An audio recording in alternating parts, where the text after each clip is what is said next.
तो हमारे last 2 exam बचे हैं, हिंदी एंड इंग्लिश, एंड अगर किसी का थोड़ा बहुत एडिशनल में सब्जेक्ट होता होगा जो अदर सब्जेक्ट्स आते हैं अगर, तो एंड बचा है लास्ट वाला मैथ्स।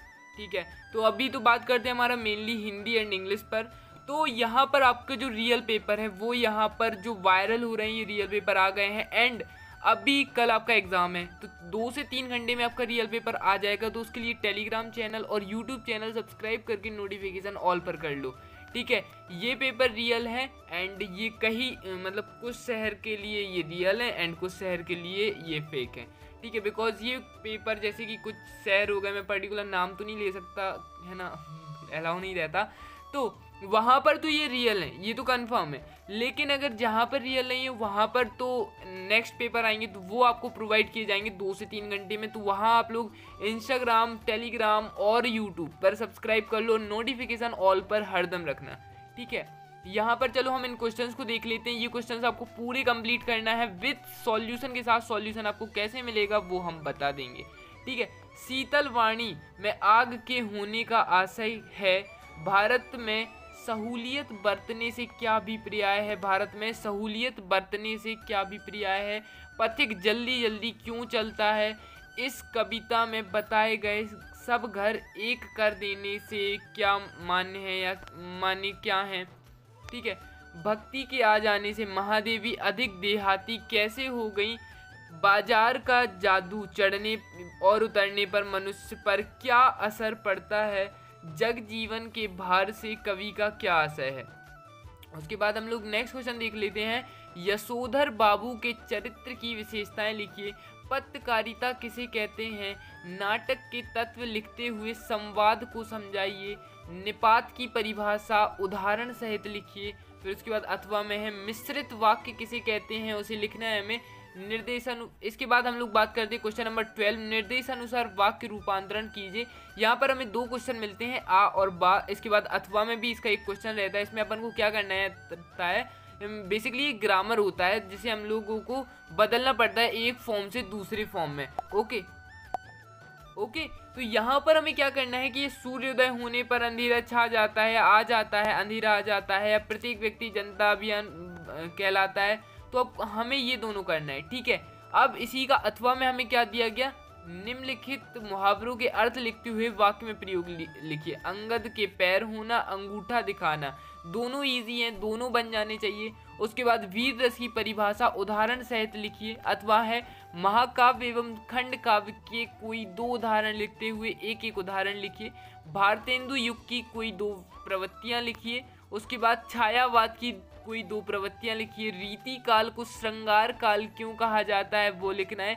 आंसर्स आपको बता दिए जाएंगे कैसे डाउनलोड करना है, कैसा क्या करना है आंसर्स के लिए। ठीक है, कहानी और उपन्यास के कोई 2 अंतर लिखिए। कुंवर नारायण अथवा हरिवंश राय बच्चन को काव्यगत विशेषताएं लिखिए। 2 रचनाएं, भाव पक्ष, कला पक्ष, ये लिख देना है आपको। ठीक है, उसके बाद हमारा ये पूरा क्वेश्चन आ जाता है यहाँ पर। यहाँ कुंवर नारायण अथवा हरिवंश राय बच्चन का लिखना है हमें। महादेवी वर्मा अथवा जैनेन्द्र कुमार की काव्यगत विशेषताएं लिखना है। 2 रचनाएं, भाषा, शैली। ठीक है, वही लिखना है, भाषा और शैली अलग अलग। ठीक है, यहाँ पर हमें 2 मेनली नाम याद आते हैं, महादेवी वर्मा एंड जैनेन्द्र कुमार। और ठीक है, उसके बाद हरिवंश राय बच्चन, कुंवर नारायण, 4 लोगों के नाम आपको अच्छे से याद कर लेना है। कोई भी सेट आता है, कोई भी मतलब कुछ भी आता है तो आपको ये 4 नाम अच्छे से याद रखना है। ठीक है, यहाँ पर हम लोग बात करते हैं एक शब्द में वाक्य में उत्तर लिखिए, जो कि बहुत ज़्यादा पूछे जाने वाले हैं आपके, कि आधुनिक काल के द्वितीय युग का नाम लिखिए। हरिवंश राय बच्चन द्वारा लिखित एकमात्र डायरी के नाम लिखिए। उसके बाद यहाँ साहित्य में धंधा न करना पड़े इसलिए समांतर रूप में अपना पृथक धंधा भी चलाना उचित समझा। यह कथन किस साहित्यकार का था। जनसंचार क्या है। मौखिक कविता का जन्म कब हुआ। पत्रकारीय लेखन क्या है। श्रृंगार रस का स्थायी भाव लिखिए। उसके बाद 6वां क्वेश्चन आता है हमारा, शीतल वाणी में आग के होने का क्या अभिप्राय है। उसके बाद हरिवंश राय बच्चन द्वारा लिखित एकमात्र डायरी का नाम क्या था, प्रवाह की डायरी। हरिवंश राय बच्चन की एक कृति है। ठीक है, एक कविता है, मतलब डायरी का नाम। ठीक है, साहित्य का धंधा ना करना पड़े इसलिए समांतर रूप से अपना पृथक धंधा भी चलाना उचित समझा। यह कथन किस साहित्यकार ने कहा था, जल्दी से बताओ, ये आप लोग के लिए। ये कथन किसने कहा था, नारायण सिंह ने। ठीक है, यह कथन प्रस्तुत साहित्यकार कुंवर नारायण सिंह ने कहा था। जनसंचार क्या है, जनसंचार क्या है वो हमें बताना है। उसके बाद मौखिक कविता का जन्म कब हुआ था, तो 1960 के दशक में हुआ था।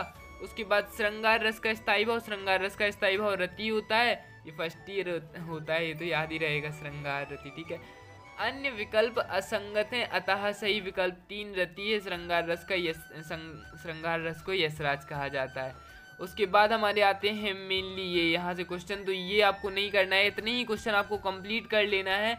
एंड आपका यहाँ पर रियल पेपर आधे शहर का कंप्लीट हो गया, मतलब कुछ डिस्ट्रिक्ट का कंप्लीट हो जाता है। एंड आपको बाकी डिस्ट्रिक्ट का अगर रियल पेपर चाहिए है तो आपको प्लीज़ चैनल सब्सक्राइब करना पड़ेगा। 2 से 3 घंटे का आपका बिल्कुल रियल पेपर आने वाला है, तो उसके लिए चैनल सब्सक्राइब करके रख लो सभी लोग। Okay guys, thank you so much for watching the video. Best of luck to all. Okay, bye bye.